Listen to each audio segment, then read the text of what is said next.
Hello everyone. आज का हमारा टॉपिक है हमारा वो बायोलॉजी से रिलेटेड है। ठीक है, देखिए इसमें फर्स्ट में मैं अगर कहूँ तो आज के हमारे दो टॉपिक होंगे। एक टॉपिक छोटा सा है और दूसरा थोड़ा लंबा होगा।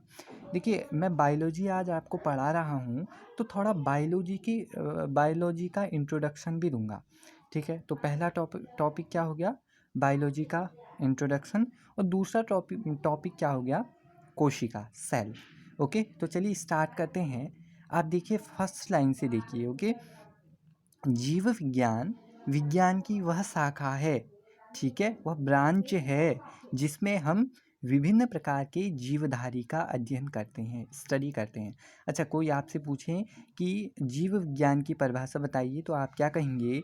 जीव विज्ञान विज्ञान की वह शाखा है जिसमें हम विभिन्न प्रकार के जीवधारी का अध्ययन करते हैं, स्टडी करते हैं।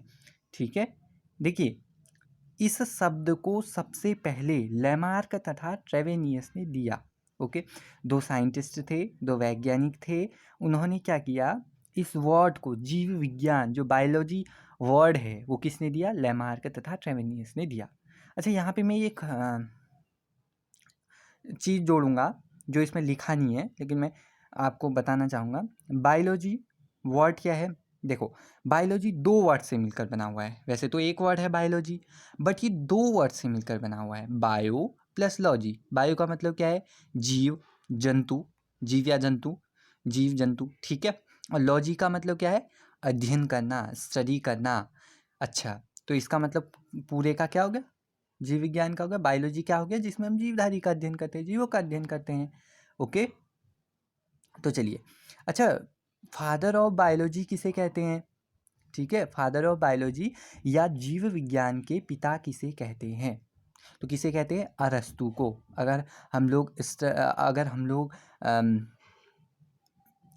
इंग्लिश में प्रोनाउंसिएशन करें तो कहते हैं एरिस्टोटल। एरिस्टोटल भी इसे बोला जाता है। ठीक है, ठीक है। देखिए, अरस्तु को कहा जाता है,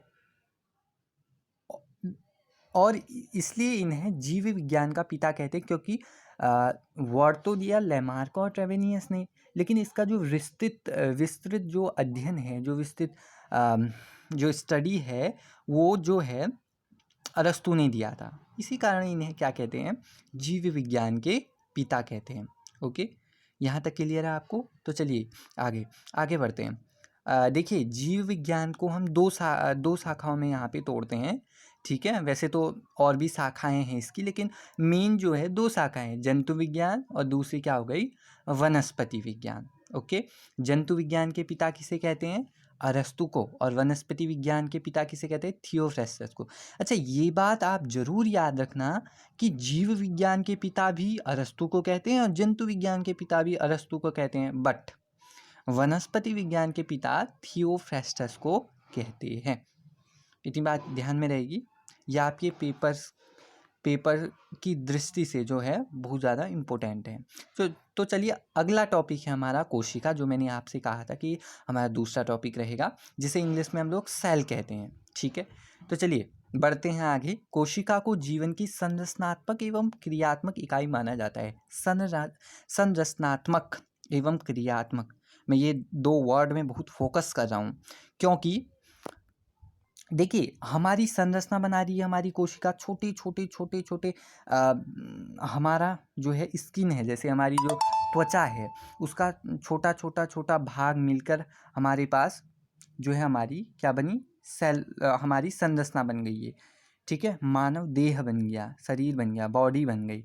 एवं क्रियात्मक, काम भी कर रहे हैं हम लोग, है ना। हमारे अंदर जो पाचन तंत्र है, श्वसन तंत्र है, जो हमारा हृदय है, ठीक है, ये सारा क्रियात्मक वो हो गया। ठीक है, इसकी खोज 1665 ईस्वी में रॉबर्ट हुक नामक वैज्ञानिक ने की।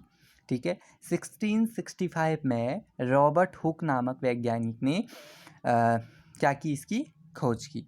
यह मुख्यतः दो प्रकार की होती है। कोशिका को हम लोग दो प्रकार में बांटते हैं, एक यूकैरियोटिक कोशिका और दूसरी प्रोकैरियोटिक कोशिका। आप हिंदी और इंग्लिश में भी इसे ऐसे ही लिखेंगे, यूकैरियोटिक और प्रोकैरियोटिक। चलिए, difference between eukaryotic and prokaryotic कोशिका।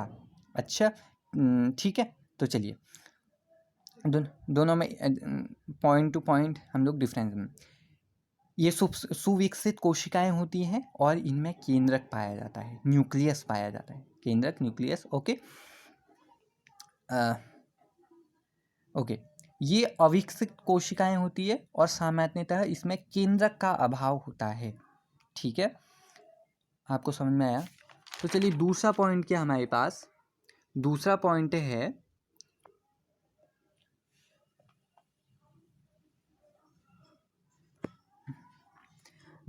है इसमें एक से अधिक क्रोमोसोम पाए जाते हैं। क्रोमोसोम क्या हो गए? गुणसूत्र। ओके, इसमें एक से अधिक क्रोमोसोम पाए जाते हैं, इसमें केवल एक गुणसूत्र पाया जाता है। दूसरा, इसमें श्वसन क्रिया माइटोकॉन्ड्रिया के द्वारा होती है। जो श्वसन क्रिया होगी वो किसके द्वारा होगी? माइटोकॉन्ड्रिया के द्वारा। ठीक है, इसमें श्वसन क्रिया मीसोसोम के द्वारा होती है। ओके, और फोर्थ पॉइंट क्या है? इसमें केंद्रक कला पाई जाती